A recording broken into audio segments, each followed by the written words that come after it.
اس وقت جو ہمارے ملک کی معاشی حالات ہیں وہ بگاڑنے میں ہماری ایجنسیوں کا حالات ہے.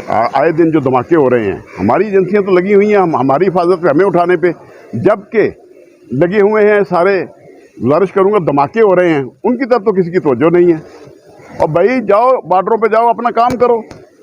یہاں ملک کے اندر جب تک کوئی ملک ہمارے ساتھ تجارت نہیں کر رہا، اس لیے کہ اس ملک میں کوئی اسٹیبل گورنمنٹ نہیں، اور اسٹیبل گورنمنٹ کے لیے ضروری ہے کہ الیکشن فری اینڈ فیئر اور ٹائملی آئین پاکستان کی پاسداری کرتے ہوئے الیکشن کروائیں. میں قاضی فیض عیسیٰ کو مبارکباد دوں گا کہ ہمارے اینکر حضرات جو ہیں ٹی ویوں کے جو پی ڈی ایم سپورٹرز ہیں وہ جج بن چکے ہیں. یہ جسٹس شاہد کامران شاہد کہیں جسٹس کامران شاہد صاحب کی عدالت میں وہ انہوں نے برآمد کیا ہے. انہوں نے عثمان ڈار کو، وہ کئی دنوں سے نہیں مل رہے تھے، ان کو تلاش کر کے لے کے اپنی کورٹ میں پیش کیا اور ان کا انٹرویو کیا. لیکن نہایت ہی افسوس کے ساتھ قاضی فیض عیسیٰ صاحب، ہمیں شرم آ رہی ہے، بہت شرم آ رہی ہے. جس ملک میں، جس دھرتی میں ہم رہ رہے ہیں، آپ نے کہا تھا آئین پاکستان کی میں پاسداری کروں گا. یہ آئین کی پاسداری ہے، لوگ اغوا ہو رہے ہیں اور ان سے پریس کانفرنسیں کروا رہے ہیں. اگر یہ سلسلہ جاری رہا تو پھر میں آپ کو بتا دوں، پھر وکلا آپ کے ساتھ نہیں ہے اور نہ ہی آپ کے ساتھ چل سکیں گے.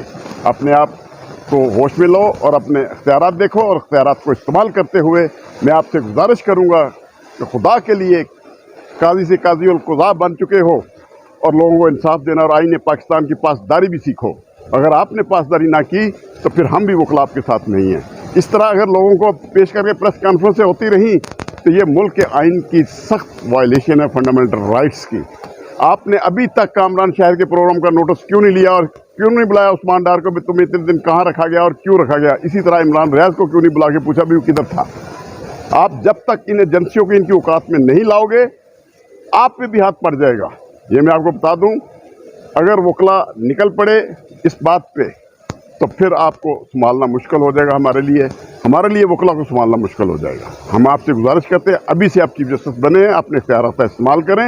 استعمال کرتے ہوئے ان ایجنسیوں کو ہاتھ ڈالیں اور ان کو ان کی اوقات میں لے کے آئیں، جو ان کے اختیارات ہیں ان میں یہ چلیں. اچھا یہ بتائیے گا سر کہ ادھر وہ سیاست سے کنارہ کشی کا فیصلہ کر رہے ہیں، اعلان کر رہے ہیں، تھوڑی دیر بعد ان کی والدہ کا ویڈیو بیان آ جاتا ہے، تو کیا سمجھتے ہیں کہ زبردستی کسی کو سیاست سے علیحدہ کیا جا رہا ہے؟ یہ ایک جو پی ڈی ایم کا جو ایک منصوبہ تھا، کیا کہتے ہیں، وہ جو فیلڈ بنانی ہے انہوں نے، لیول پلینگ فیلڈ تو نہیں میں کہوں گا، یہ کہ ون سائیڈڈ فیلڈ ایک بنانی جا رہی، گورنمنٹ جا رہی ہے، جو فوجی بنانے جا رہے ہیں یا جو بھی بنا رہا ہے پولیس کے ذریعے، یہ ہم نہیں بننے دیں گے.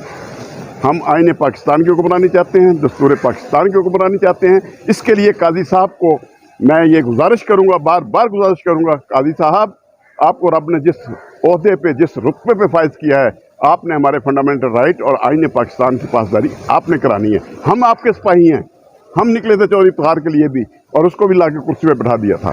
آپ کے بارے میں کیا کہتے ہیں؟ ان کی والدہ کا ہے، جو کہا ہے کہ وہ الیکشن لڑیں گی خواجہ آصف کے خلاف. میں کہتا ہوں ایک بات میں ذہن میں رکھیے، وہ سیالکوٹ کی رہنے والی ہے. علامہ اقبال بھی سیالکوٹ کے تھے. اللہ نے مجھے بھی توفیق دی، میں بھی چونڈا سیالکوٹ کا رہائشی ہوں. یہ ہمارے خون میں ہے، ہم شہیدوں کی اولاد ہیں.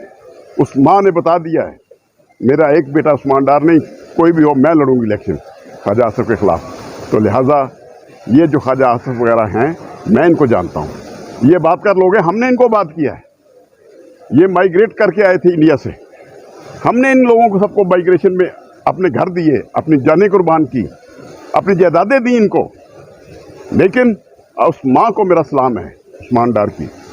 اللہ اس کو صحت اور زندگی دے، وہ اسی طرح قائم رہی تو میں بھی اس کے ساتھ ہوں. اچھا سر آپ وکلا تحریک چلا رہے ہیں، کافی دیر سے آپ لگے ہوئے ہیں آئین کی بالادستی، لیکن آپ پر، آپ کے دوستوں پر مقدمات درج ہو رہے ہیں. کل سیکٹری لاہور بار پر مقدمہ درج ہوا، اس پر آپ کا کیا ہے؟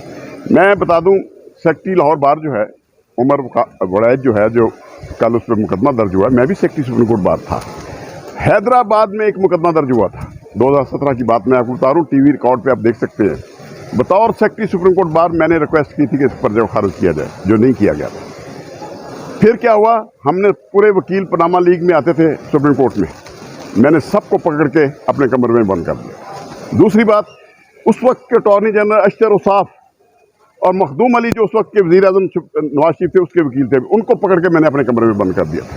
اس وقت کے چیف جسٹس ثاقب نثار صاحب میرے کمرے میں آئے تھے اور انہوں نے کہا تھا یہ